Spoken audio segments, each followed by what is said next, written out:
Asalaamu calaykum waraxmatullaahi wabarakaatuh. Walaalayaal maanta waxaan jeclaystay inaan idla wadaago sheeko yar oo aad u cajiib ah oo run ahaantii aan aad ula yaabay isla markaana i soo jiidatay. Walaalayaal intaanan sheekada gudagelin, haddaad muuqaalka ka hesho ha ilaawin inaad subscribe garayso, sidoo kale like-ta iyo share-taba. Haddaba haynu sheekadeena gudagalno. Nin Abu Yazid la yiraahdo ayaa habeenada ka mid ah ayuu kacay si uu salaatuleylka u tukado. Markaasuu arkay wiilkiisii yaraa oo garabkiisa taagan isaguna oo doonaya inuu la tukado. Markaasuu isagoo u naxariisanaya ayuu ku yiraahday, aabbo orodoo iska seexo, habeen dheer baa ku hadhay. Markaasuu inankiisii yaraa ugu jawaabay, maxaa dhacay aabbo, soodigan adiguba tukanaya, maxaad aniga igu diidan tahay? Markaasuu aabbihii ugu jawaabay wiilkiisii, aabbo aniga Ilaahay baa igu yiraahday haddaad habeenkii kala bar seexato, barka kala soo jeedo aniga ii cibaadayso.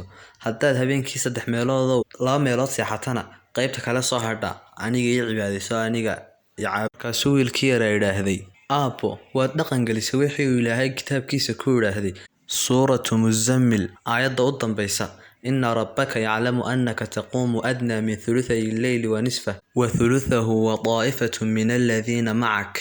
Markaa inankii yaraa hadalkiisa sii wata ayaa yiraahday, aabbo waan ogaaday inuu Ilaahay nabigiisa la hadlayo uu ku leeyahay, waan ogahay Nabi Maxamed oo inaad habeenka kala barhkiisa kacdo oo aad tukatee, cidan kale ula hadlayaa waayo. Markaasuu aabbihii ugu jawaabay, waa asxaabtii nebiga inankaygiyow. Markaasuu inankii yaraa yiraahday, kol haddiiba ay asxaabtu nebiga la tukan jireen oo iyaguna kici jireen, maxaad anigana iga xaarantilmaynaysaa igu diidaysaa aabbo inaan adiga kula tukado? Markaasaa aabbihiiyo la yaab fara badan uu ka muuqdo ayaa inankiisii yaraa wuxuu ugu jawaabay, aabbo adu weli waad yar tahayo weli maad qaangaadhine iska seexo. Markaasuu inankii yaraa ugu jawaabay aabbihii, aabbo anuu maalin walba waxaan arkaa hooyo iyada oo marka ay dabka shidayso dhuxusha teeda yaryar intay soo ururiso dabka ku shida, markaas siday kuwa waaweynna ay u baxaan.